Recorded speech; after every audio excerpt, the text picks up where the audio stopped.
This is VSiN, the sports betting network. Follow the money. That's what I always say. You always follow the money. Yeah. This is Follow the Money with Mitch Moss and Pauly Howard on VSiN.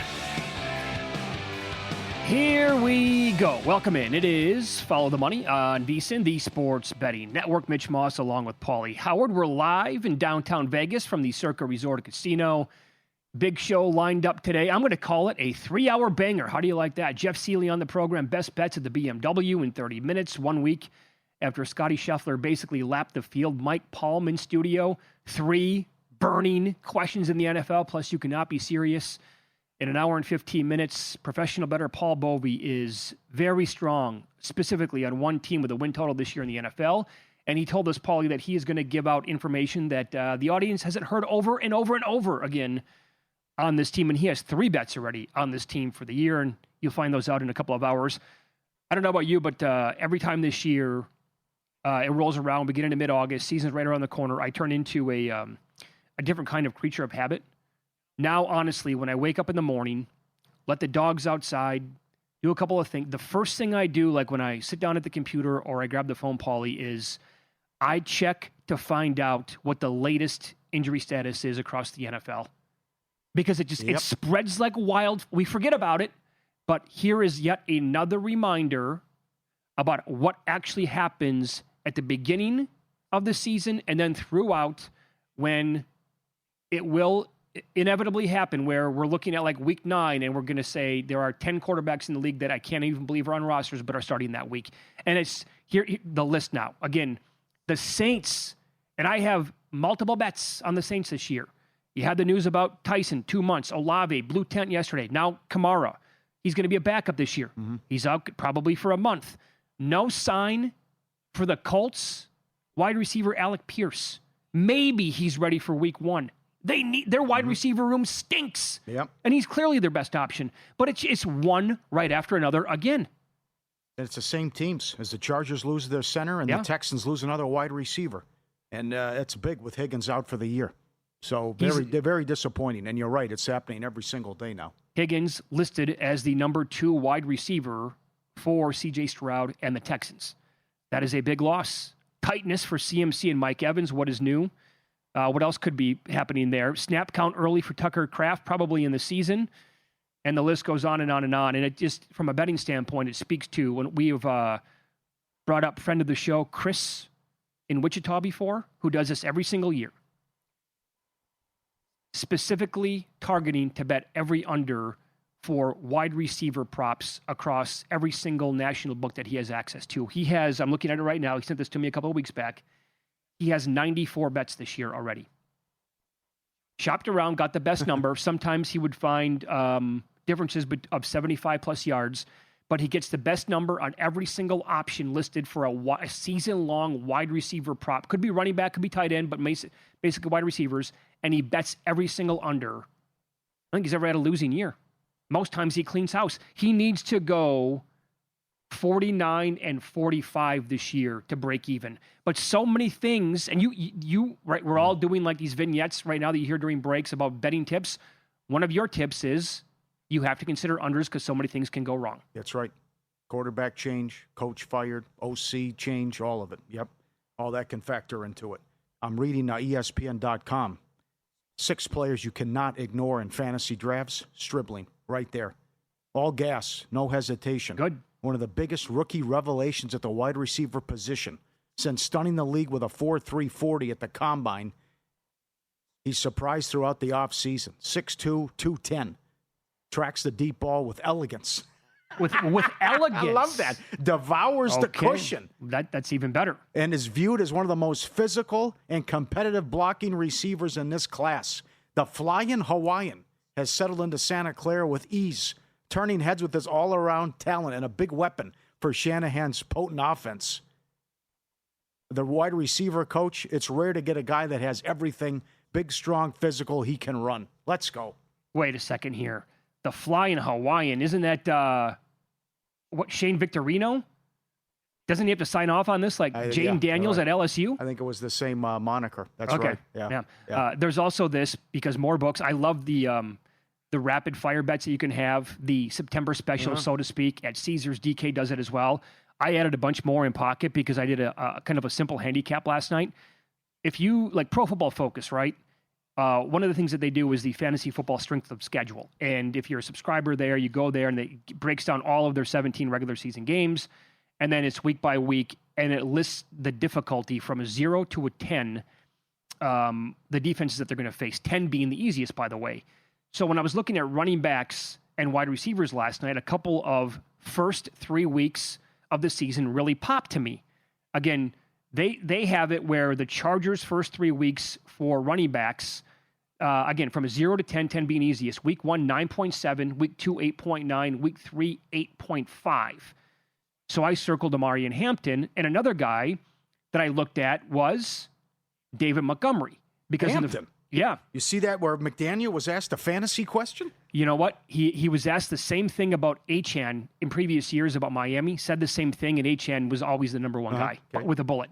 But Houston's first 3 weeks, also extremely easy. So what I did is I bet David Montgomery at 28-1 for most rushing yards and 28-1 for most rushing touchdowns in September.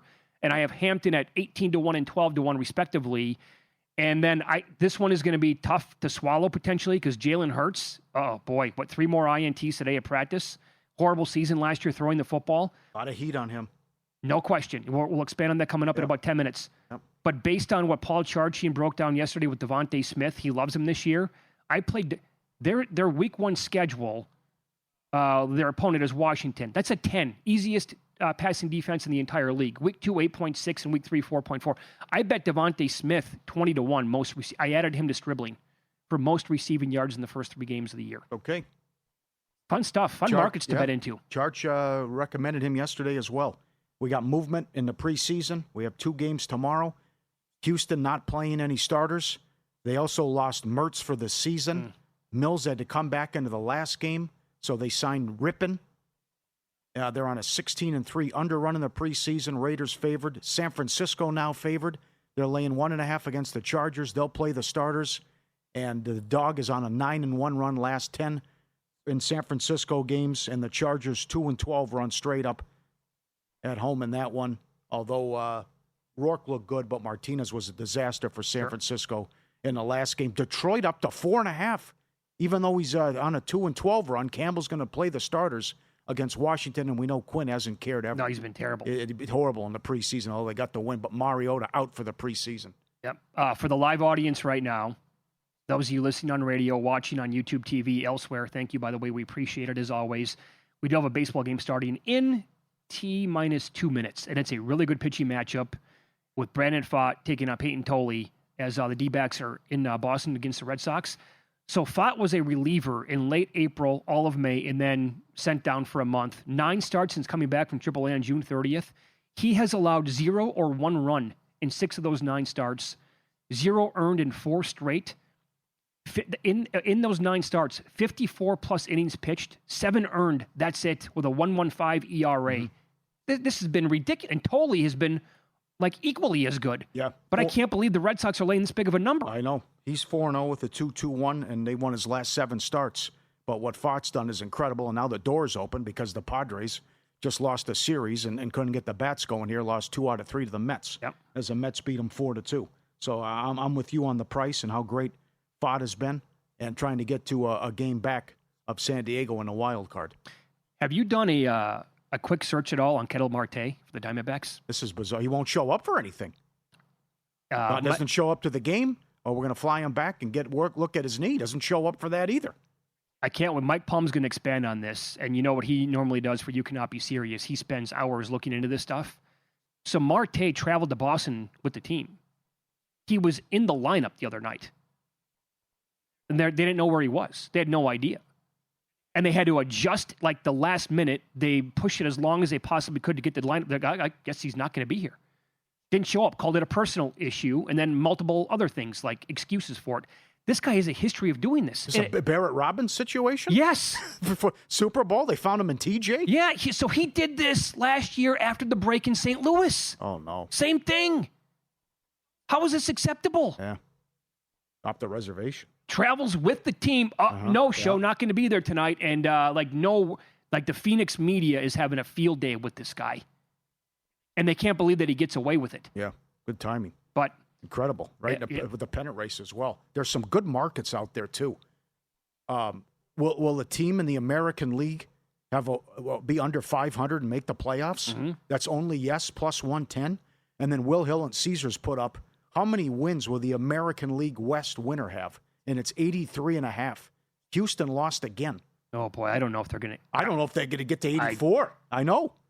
I mean, this is we're supposed to make up some ground because you're playing the Angels and the A's, and you already started off with a loss. So I think that's a big ask for someone, and it's probably Houston. But for someone to get to 84 wins in that division, so that means they have to finish 6 games over 500. Yeah. Yeah. That seems like it's pretty far fetched at this point. Yeah. Yeah. And how? By the way, was that rock bottom for the Mariners last night? 22-0 I would losers? think so. Right. It's the Jeff Sherman angle today. We'll see what you're made of if you have any pride. Right. But 20. That was the worst blowout shutout. What? Worst loss since 1888. What happened? I put in a position player in. Rainbow, Authentics, and VSiN are taking the bets to the beach. Murray and Humans going to Hawaii for VSiN primetime from the islands Wednesday, August 26th. Special edition and a beach edition of the college football betting podcast, breaking down all the week 0 action. VSiN in Paradise, live from Hawaii, Wednesday the 26th, 7 p.m. Eastern, only on VSiN. Love that they're going there again this season for that. It's Follow the Money here on VSiN, the Sports Betting Network. Up next, a lot of players have yet to deliver. They need to do it this year. It's teetering on now or never. We'll discuss who we trust and who we don't next here on VSiN.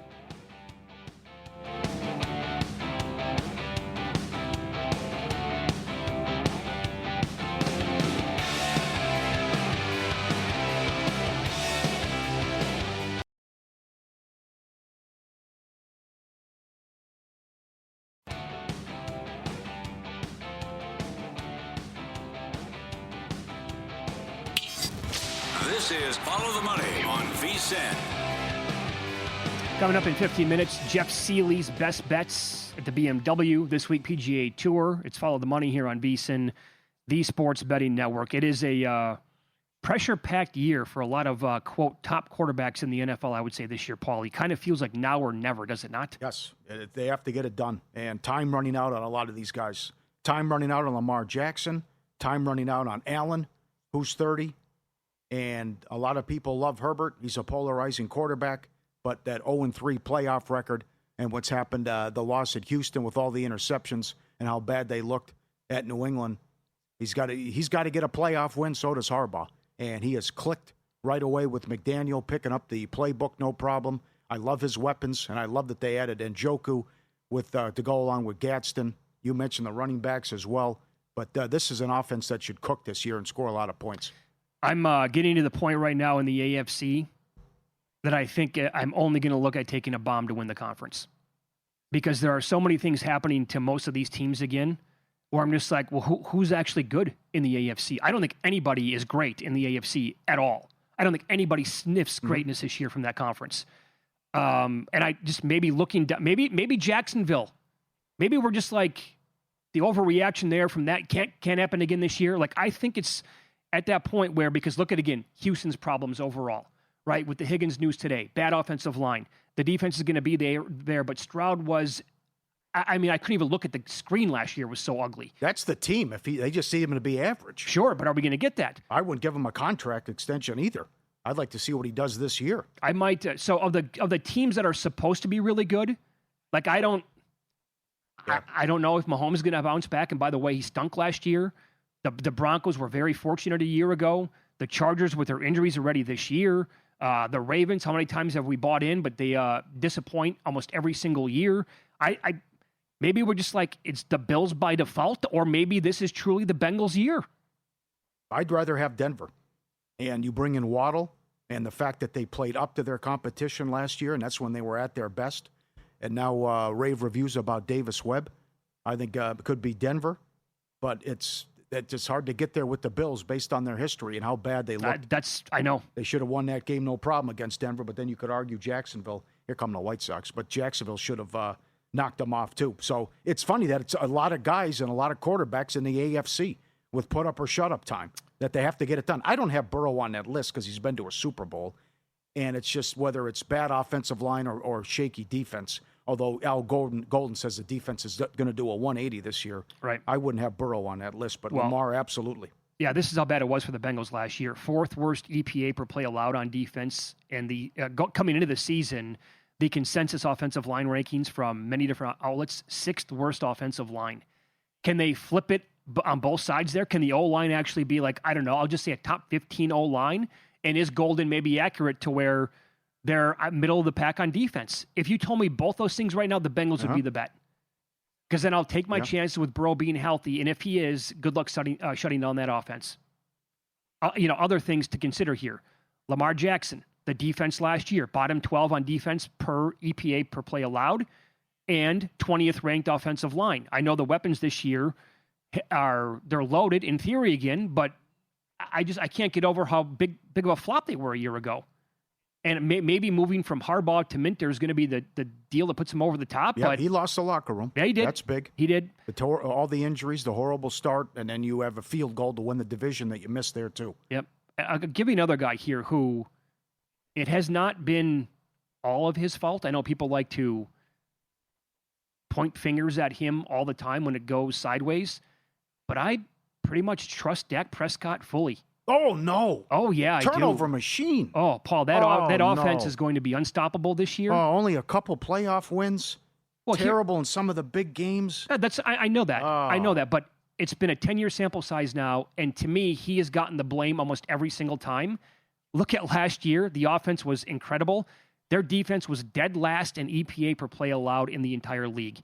So if somehow they get to like top 20, top 18, something like that, this offense, if they stay healthy, again, where are they? Top 3, top 4 in the league? And they got the best kicker in football? Schottenheimer might be a good coach. I don't know. Mm-hmm. He's polarizing, too. Puts up big stats, but nothing to show for it. Well, I'll tell you this. This guy has something to show for it, and without hesitation, Dak Prescott, to me, is clearly a better quarterback than Jalen Hurts. Don't care that Hurts has won a Super Bowl. He was awesome, but what about last year? Yeah, should have, too. Well, all the pressure's on him because it's, what happens to Sirianni if they have a bad year? And then your problem was A.J. Brown. They get rid of him, and now it's another offensive coordinator. Mm-hmm. So if it doesn't click with Mannion, remember Sal Powell said it was all on Hurts last year when he watched the film, the issues that they have. Yeah, no question it's a big year for him because he can't put the blame on anybody anymore. Right. I don't where are the excuses this year for Philadelphia?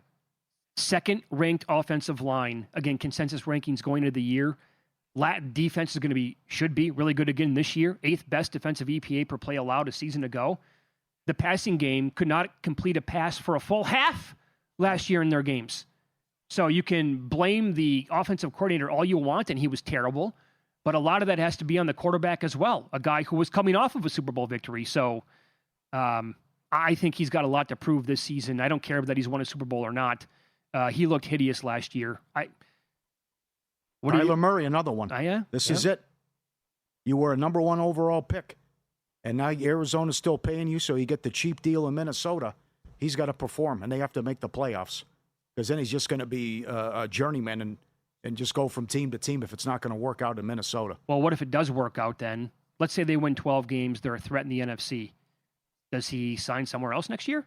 I would think Minnesota would sign him then. I would think they would have to. I don't know if J.J. McCarthy's going to make the team, so that's got to be your guy that he's 29 years old, and I would think it would be a long-term deal if they get to that 11 or 12 wins. I'll ask you this, mentioned. Too. How about in that division? It's a lot of pressure on Jordan Love, too. I mean, how they ended last season, you had injuries, but the 5-game losing streak, then the season, the poor decision, clock management. Mm-hmm. What are you doing in the Bears game, throwing it up for grabs? Him and LaFleur, what happened? The brain fart in the Dallas game with the tie, where they're lucky there was 1 second left. Makes dumb mistakes, 1 to 2 big mistakes every game, it seems. This is a big year for Love as well. So the deal to me with Green Bay is there's a lot of negatives, obviously. And I like Jordan Love. I have not gotten to the point where I love him, no pun intended. But I do really think that he can be a super solid quarterback. I don't think his coach is very good. Nope. I don't love LaFleur at all. And again, consensus rankings here, if they're accurate, going into the season, 4th worst offensive line in the entire league, something that they haven't had in a long, long time. No Parsons, obviously. What the hell's going to happen with Josh Jacobs? I think a very shaky wide receiver room, specifically when, not if, but when Christian Watson gets injured. And again, Tucker Kraft, per reports, he might be the best tight end in football. He is probably going to be out of snap count to begin the season. Those are all the negatives going in that direction. Oh, by the way, probably the most difficult division in football. So if this guy is the reason why they're winning games, then he will completely win me over. And if that's the case, like if the Packers somehow win that division and they go over their win total, Jordan Love can win the MVP at that point. But that's a lot of big ifs that we're talking about here. They had some bad losses last year. Horrible losses. They were 9-3-1 after they beat the Bears at home. They lost that game on Monday night to Philly 10-7. They lost at Cleveland 13-10, and they lost at home to Carolina. I think they were laying 2 touchdowns in that game. They lost 16-13 in that game. Couldn't do anything offensively in that game. So you're thinking bye or 1 or 2 seed, long playoff run, deep playoff run. Lost to Denver, lost to the Bears twice, and he didn't play in the last 2 regular season games as well. So they finished on the 5-game losing streak. So he's on that list too. Yeah, I'm just a couple things here, a couple of questions. Like, how come nobody wants to blame Josh Allen for the loss last year yet in the playoffs? Yeah, he gets a pass on a lot of stuff. Gets a pass all the time. Yeah. He was beyond abysmal. He's the reason why they lost that game. I don't think he has much to work with, and that's why a lot of people are like to crush Dak because of some of the weapons that he's had. Yeah. But that was a horrible. Now he was a one-man show for many of those years, and couldn't outscore Mahomes. But that was on the defense. But this is that was alarming how bad he was in the Denver game. And we already brought this guy up, but if it doesn't go well for him and the rest of the team is good, they show up, they put him in place to win games this year, but he is a disaster again. Can we please have the Texans coaching staff say that enough's enough? That's the correct move, but if they're talking contract extension, I can't believe it. No. He needs to go out there and completely prove it to everybody this year. Yeah. Regular season and playoffs. I don't know what was worse, what happened. I think, and I know JJ's on them week 1. That's a big game for him because they've had, Allen's had a ton of issues against the Texans. So let's see what he looks like against the Bills right off the bat. Yeah. How he now he's already down a key star with a big injury. Oh, the Texans have dominated Josh Allen. It's been a house of horrors for him when he takes on that defense. But still, that's the point, though. All these injuries, guys going down, and they still find a way to make the playoffs and win a playoff game. Scotty Scheffler won in rocking chair fashion at 5-1 on the PGA Tour this past week. He's now 3-1 this week as a result. How should we approach the tournament with those numbers? We'll ask Jeff Sealey for his best bets coming up next.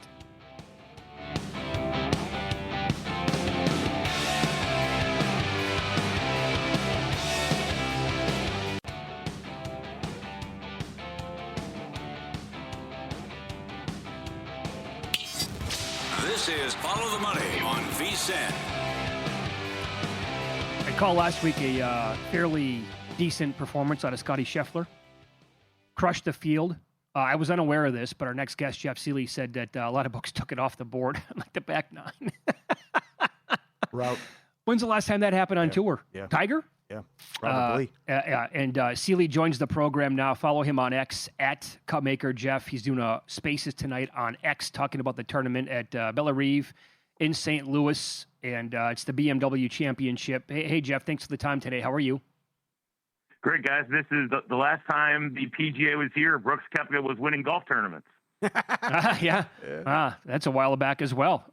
So I was looking up some stuff, knowing that you're coming on today on Scotty, and I just... Obviously, he didn't have a lot of winners this year.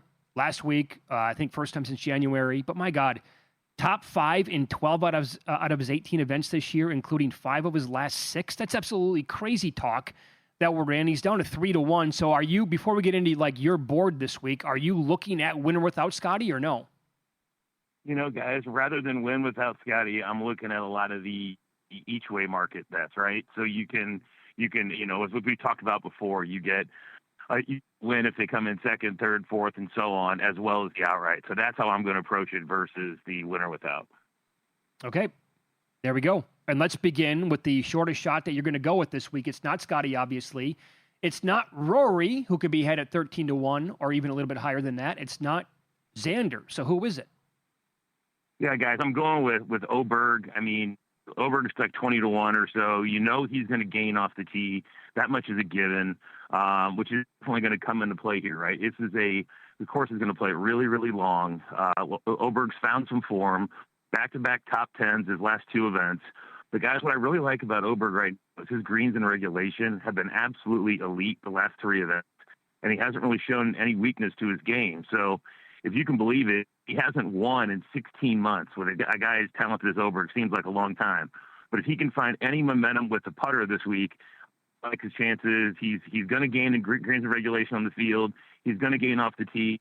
If he's finding the bottom of the cup, then I like Oberg a lot. My favorite way to play him, I mentioned each way market. I played him 14-1 in the each way market, and then I don't mind a little bit if you wanted to play him top to win outright at 20-1 as well. Okay. How about in the 25-1 range, Fitzpatrick? Yeah. So, we've been on Matt Fitzpatrick, who's gained on approach in an unbelievable 13 out of his last 14 events for the year. Really equally impressive has been around the greens, where he's gained in 12 of his last 15 events as well. So even when he's missing the green, he's able to get up and down. He has 2 wins and 5 top tens, which would put him in a really great spot this year. And when he's gaining off the tee, he did at the RBC in Valspar, he's a huge problem and is likely to win the tournament. So, it's really enough to make me take a really hard look at him. 18-1 in the each way market is how I played Fitzpatrick. Again, guy I don't mind at 24-1 as well, but I just prefer having the actual execution of the each way 8 places the way I played him. Okay. Are you doing the same thing with Wyndham Clark, who's available at a pretty nice number this week? Yeah, Wyndham Clark's 30-1. After struggling back-to-back events, he's really found his ball striking last week, both off the tee and on approach. So he's usually solid with the putter, and it showed up again when he was able to finish top 5 last week. So we don't have to look very far back, just 2 months, when Clark was the hottest player on tour with a win and 2 top 5s in 6 events. So in that stretch, he gained an average of 10 strokes and really didn't struggle in any trick. So I don't want to be late to the party when he's getting hot again. I like Clark. You can find him at 30-1, or you at 22-1 in the each way market with 8 places as well. How about Cantlay, 30-1?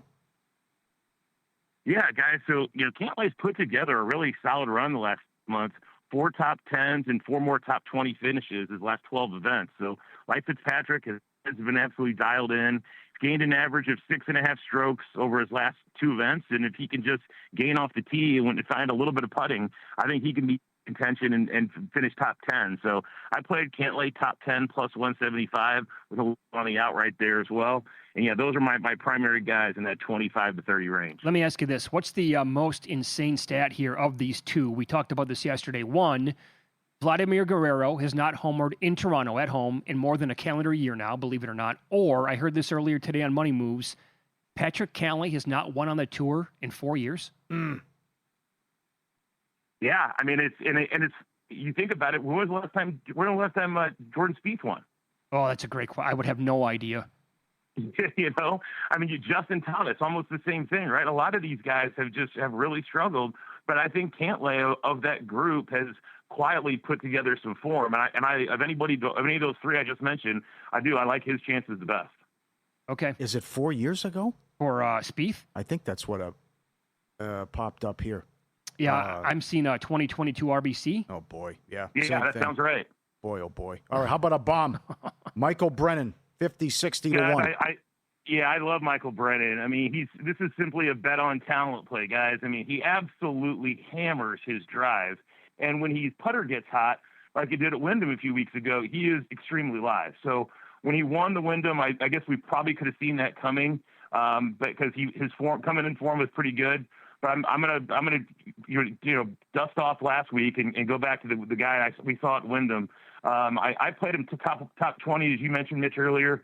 I played him at top plus 115 and ties pay full market. But yeah, he's a guy you're going to have to bomb it this week, and I like his chances as good as anybody north of 50-1. Very good. Follow Jeff on X. He is at Cupmaker Jeff, and he's going to do a Twitter Spaces tonight or an X Spaces tonight with more on the BMW this week. Thanks, pal. Good luck this week. Okay.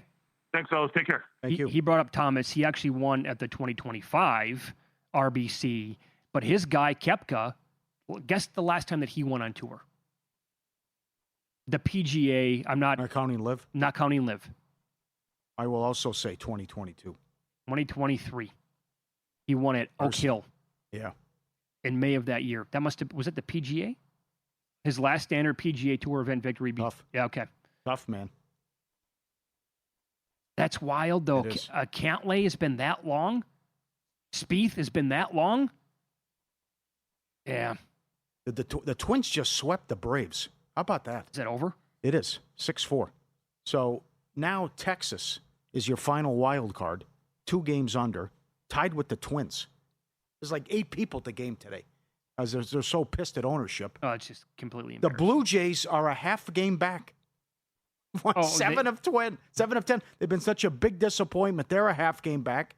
Cleveland and Baltimore a game back. Detroit just lost. Now, after they were so hot and playing good ball, they got swept at home by Chicago and just lost 2 out of 3 to Pittsburgh. Jansen blew it in the 9th. Yep. So they're now a game and a half back in 5 games under 500. I'm sitting there with a ticket at almost 8-1 on the Tigers to make the playoffs.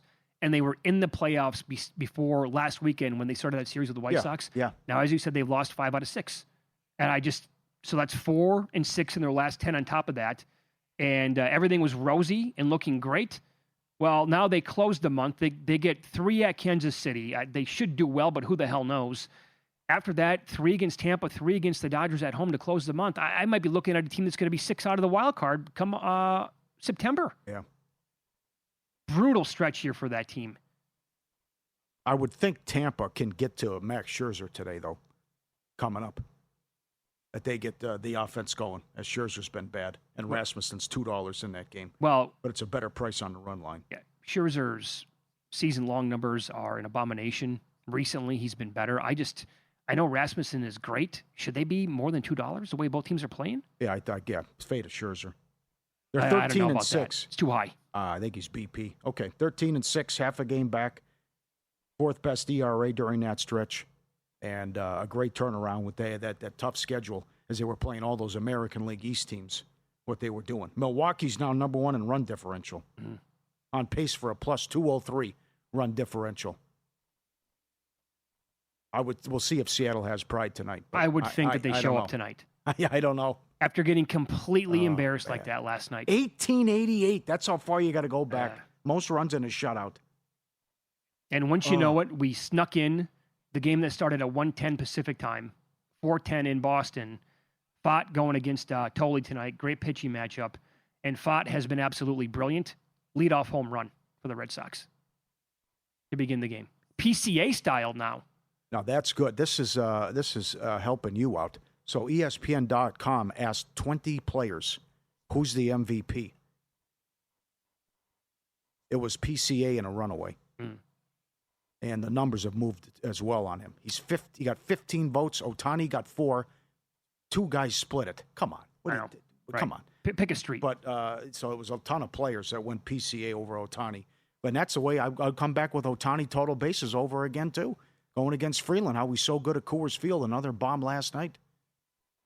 2.5 total bases, I think, a good way to attack. By the way, he's higher than 2-1 at some spots to hit a home run tonight. Probably worth it. By the way, I wonder if any voters for that award would prefer to actually talk to players or listen to players with their opinion. There is a cut making the rounds from Diana Rossini a couple years ago. Okay. For her votes, and she said she likes to talk to players for the MVP. Now, she changed her mind and eventually lied to Josh Allen and said she was going to vote for him. She didn't. But there's a lot there with her, too. She's probably the outlier to the entire situation. Pauly's going to run down Win Some, Lose Some coming up and Follow the Money. It's VSiN, the Sports Betting Network.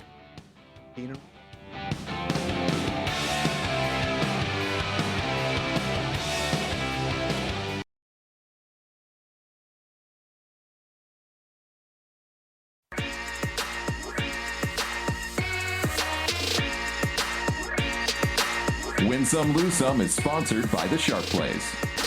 Were you a winner last night? Wow, winning. Or was it a rough one? Well, they can't all be winners, can they? Loser! You're a loser! Pauly Howard recaps the night in sports betting in Win Some, Lose Some.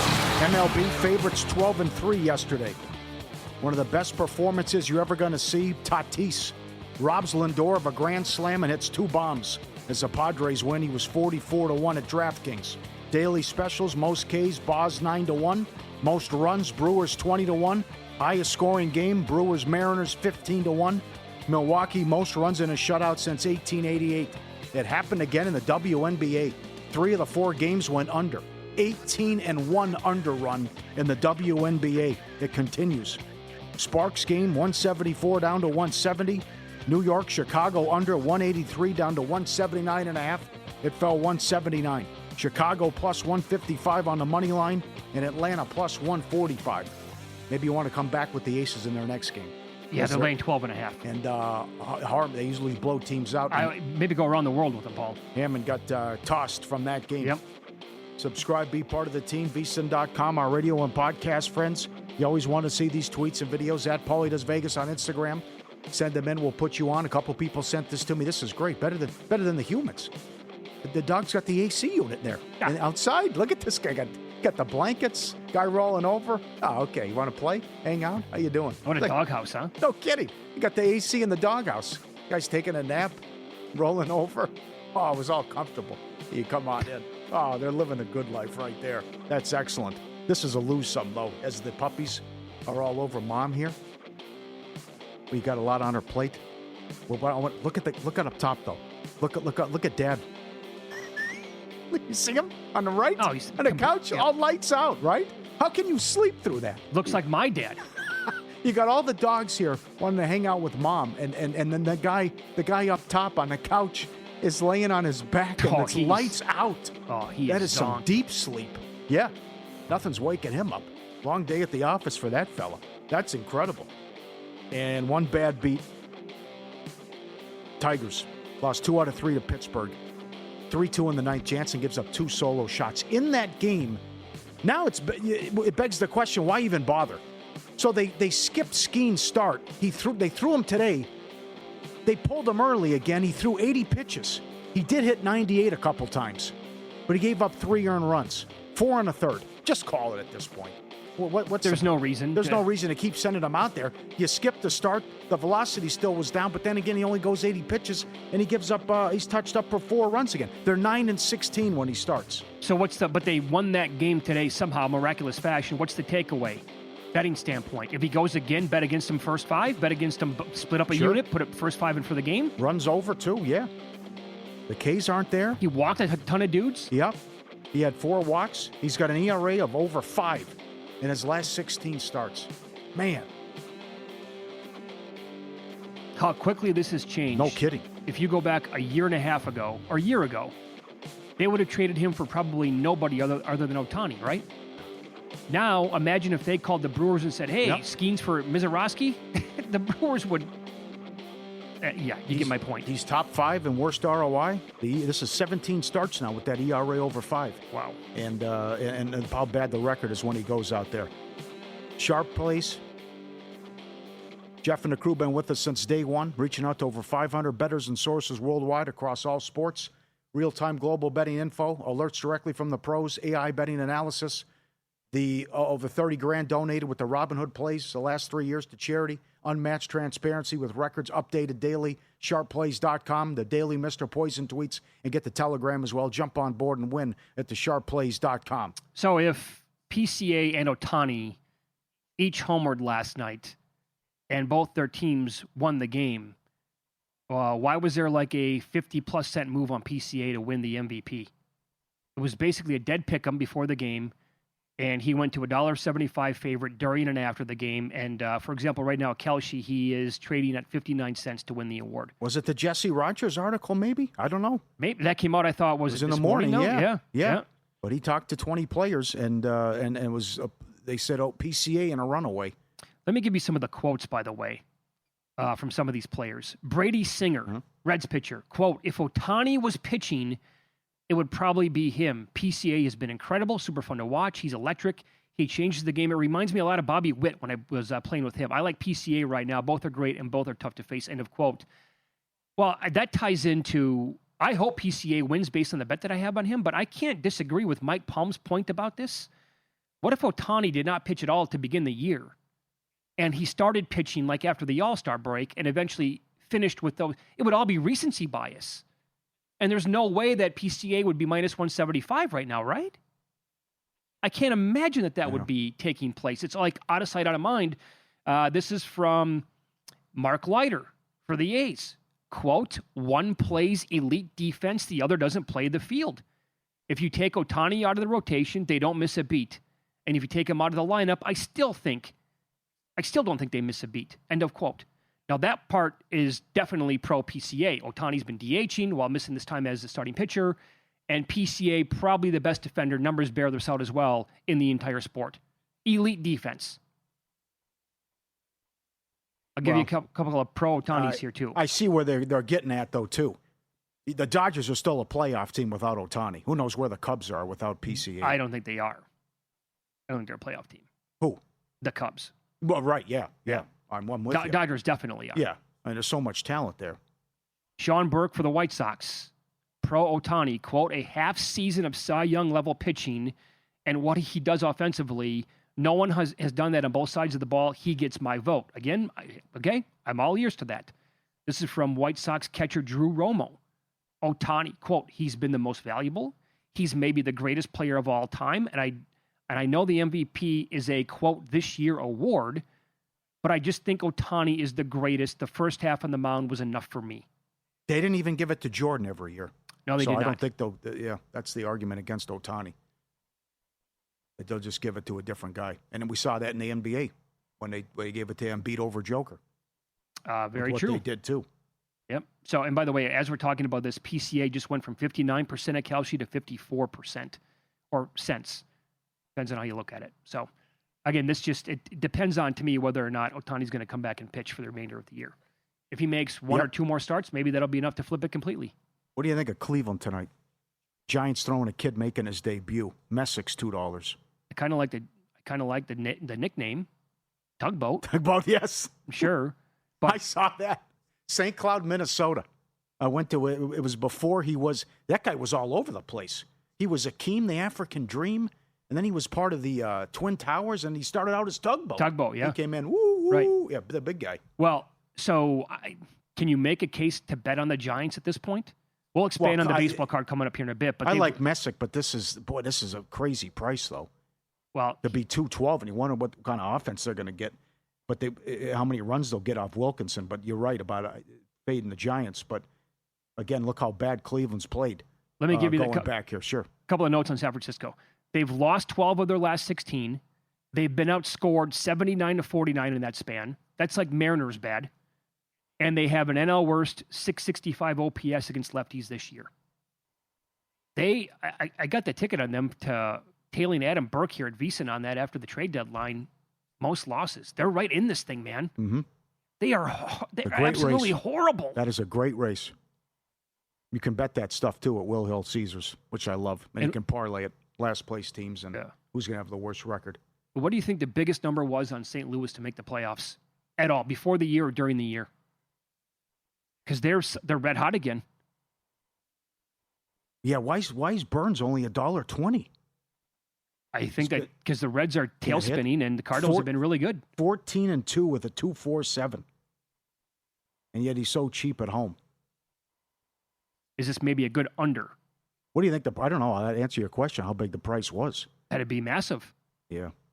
So they've won 11 of their last 16, tying the Cubs, Padres, Phillies' best record in baseball since August 2nd. For the Reds, they've lost 4 of their last 5. They've been held to 1 or 0 runs in 3 of them, including the shutout loss yesterday. So maybe this is just nerfy, first 3, first 5, like nothing. Burns is great again. Reds bats do absolutely nothing. And you get out of there and the game's 2-1, call it a day. I could see 2-1. Yeah, absolutely. Cavalli's been awesome, too. Oh, very good. He almost had that no-hitter against the Cubs.